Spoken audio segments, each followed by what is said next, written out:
Olá! No Boletim Diário de hoje temos uma estreia e vamos falar sobre controle. E para isso eu estou recebendo aqui ele que é advogado com especialização em direito administrativo e também servidor do Tribunal de Contas do Distrito Federal. Seja muito bem-vindo ao Boletim Diário, o doutor André Marques.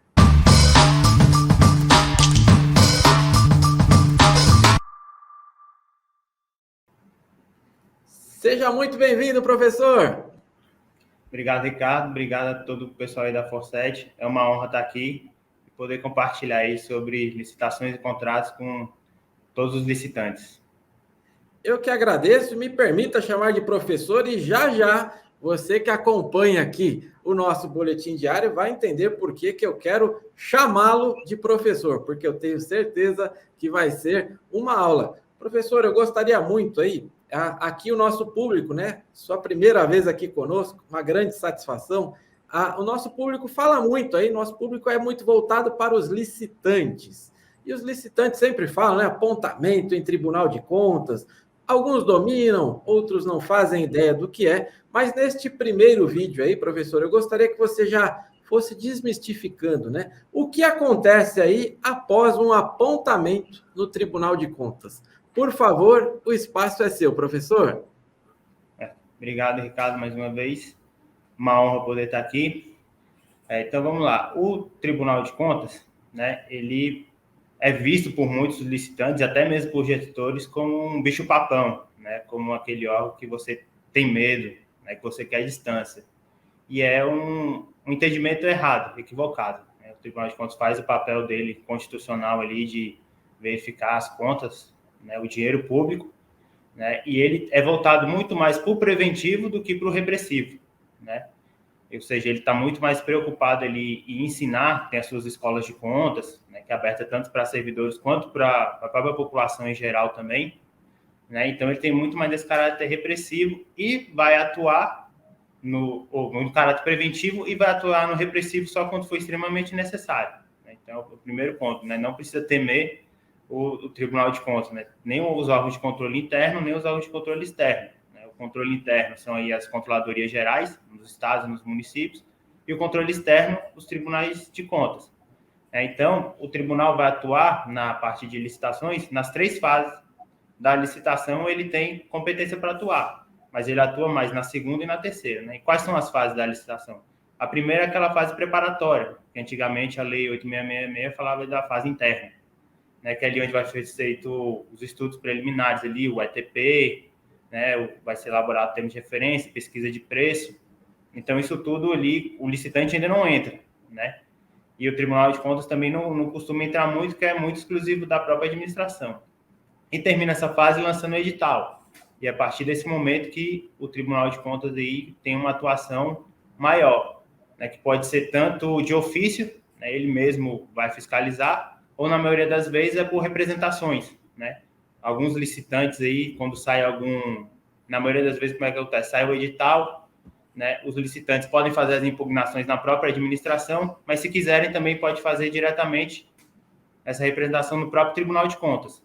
Então, aí que começa aí, nessa primeira fase, nessa segunda fase, né, que é da escolha do fornecedor, a gente pode dizer que meio que o fornecedor, ele está junto com o Tribunal de Contas contra o outro, digamos assim, né? É um fazendo representação contra o outro, né? No caso ali de oferecer a proposta, falar que a proposta é inexequível, né? Esse tipo de situação. E na terceira fase, né, que aí é quando já assinou o contrato, e aí o licitante, muitas vezes, ele se vê, agora já não mais licitante, mas contratado, ele se vê sozinho, né? Ele vê, bem, agora eu tenho que prestar um serviço ou oferecer algum produto para a administração e como é que eu faço isso? Né? E aí, muitas vezes, é nessa hora que aí o tribunal vai atuar mais de ofício, né? Fiscalizando aí esse contrato, verificando se o serviço que foi contratado está sendo de fato bem prestado, se está sendo pago corretamente, né? Analisando ali as notas fiscais, empenho e esse tipo de situação. Então, nas 3 fases o tribunal pode atuar. Na segunda, é mais comum os licitantes verem a atuação do tribunal, os próprios licitantes provocando o tribunal contra ali uma proposta, né, de outros licitantes ou alguma irregularidade que eles percebem durante a condução do processo pelo pregoeiro, por exemplo, né? E na terceira parte, na terceira fase, que é da execução do contrato, né, e quando o licitante estiver sozinho com a administração, é o próprio tribunal que, na maioria das vezes, vai atuar ali de ofício, verificando se esse contrato está sendo bem prestado. Perfeito. Professor, eu sei que você tem aí uma experiência aí de mais de 10 anos, né? Atuando aí somente com as licitações públicas. Então, eu tenho que aproveitar aqui a sua agenda. No segundo vídeo, a gente vai falar da execução contratual. Mas agora, né, professor, eu tenho que perguntar, né? Aproveitando a sua vasta experiência aí, qual a sua dica, né? Em que momento os licitantes têm que tomar essa atitude? Junto ao Tribunal de Contas, o que o senhor recomenda? Por favor, e claro, se puder já emendar, né, para ficar a pergunta completa aí, quais são os passos, né, o que eu devo fazer? Por favor, professor. Bem, então vamos agora focar na primeira fase, igual eu falei, o tribunal não mexe muito, nem os próprios licitantes, então a gente vai focar agora na segunda fase, né, e vamos deixar a terceira para o segundo vídeo. Então, na segunda fase, é o quê? A escolha do fornecedor. Igual eu falei, então, como que o tribunal vai entrar nessa parte? Pode entrar tanto de ofício, né? Quando são publicados editais, pode pegar e ver que tem uma irregularidade, atuar de ofício ali, suspendendo o certame ou solicitando alguma informação para a administração, mas na maioria das vezes ele atua por representação dos licitantes, né? E o que o licitante nessa fase pode fazer? Eles podem pedir esclarecimentos com relação ao edital ou fazer impugnações, né? E ele pode fazer isso diretamente na administração, né? E ela tem o dever de responder nos prazos legais. Mas não necessariamente ele pode fazer direto na administração, ele pode fazer uma representação no Tribunal de Contas e uma não impede a outra. Ele pode fazer tanto o pedido de esclarecimento ou impugnação na administração e também a representação no Tribunal de Contas, com o mesmo teor. Né? Uma não impede a outra, né? Não é necessário esgotar, né, essa fase administrativa para ir para o tribunal. Só lembrando, né, que muitos aí licitantes, como a gente é o nosso público maior, muitos não têm formação em direito, apesar de se chamar Tribunal de Contas, o Tribunal de Contas ele não é um órgão do judiciário, né? Ele é um órgão autônomo que é vinculado ao legislativo, que ajuda na função principal do legislativo de fiscalizar, né? Ali o legislativo principal faz as leis, mas tem os tribunais de contas que estão para também atuar na fiscalização, né? Então, não é judiciário, né? Apesar do nome tribunal, às vezes muita gente confunde, acho que é da justiça, né? Mas não é administrativo. Então, você não precisa esperar, né, correr na fase da administração para depois entrar no tribunal, igual geralmente acontece na justiça, né? Onde você entra com a petição somente se lá na parte administrativa o seu pedido foi negado, né? Aqui no Tribunal de Contas, não. Então, fazendo essa representação, outro ponto também, por não ser do judiciário, ser um órgão administrativo, também não é necessário você fazer essa representação por advogado, né? Você pode fazer diretamente, né? Porque tem muitas empresas que têm seus escritórios, advogados próprios, ou então contratam, né, escritório de advocacia, mas essa pequena empresa não é tolhida desse direito por causa disso.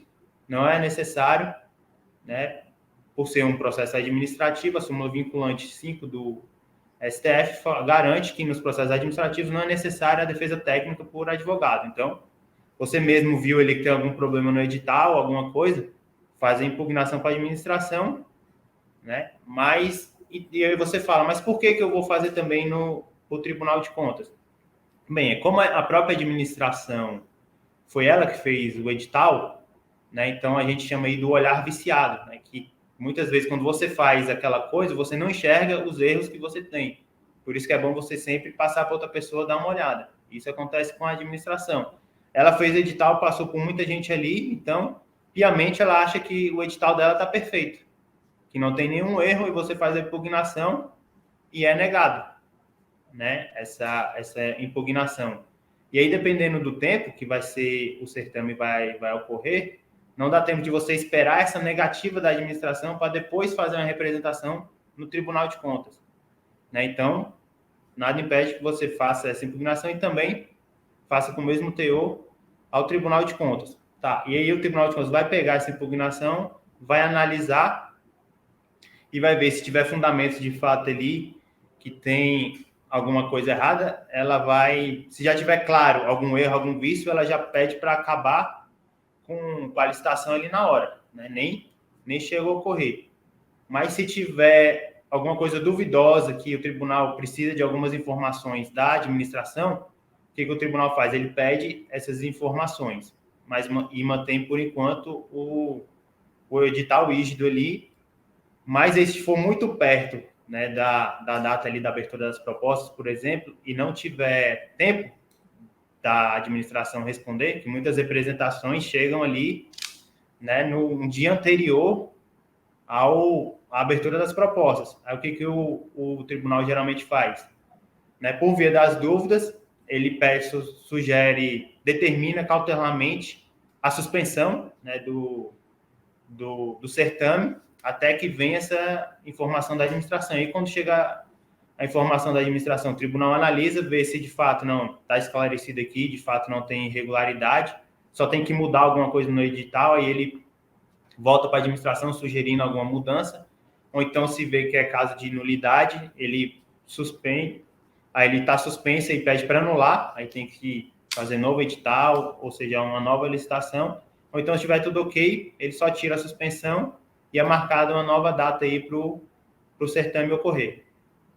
Perfeito, professor. Tenho certeza que você, em pouco mais aí de 10 minutos, já deu não só uma aula, mas você trouxe aí, tirou um peso de vários licitantes aí que muitas vezes tem receio de, será que eu posso fazer isso? Será que minha empresa não vai ficar marcada, né? A gente escuta muito isso, e você bem colocou aí as formas, né, que eu posso fazer essa representação aí. Você que nos acompanha, eu super recomendo, vai aparecer aí embaixo as redes sociais do professor André. Ele tem aí várias lives que ele trata aí sobre o tema controle, então não deixe de acompanhá-lo, porque é muito conteúdo riquíssimo. E eu já deixo aqui o convite, professor, para o vídeo de amanhã, onde nós vamos falar aí da execução contratual, que é uma brecha aí, né, que na conversa de bastidores, vários licitantes acabam deixando, né? Vai até a fase 2, como você bem colocou aí, na fase 3,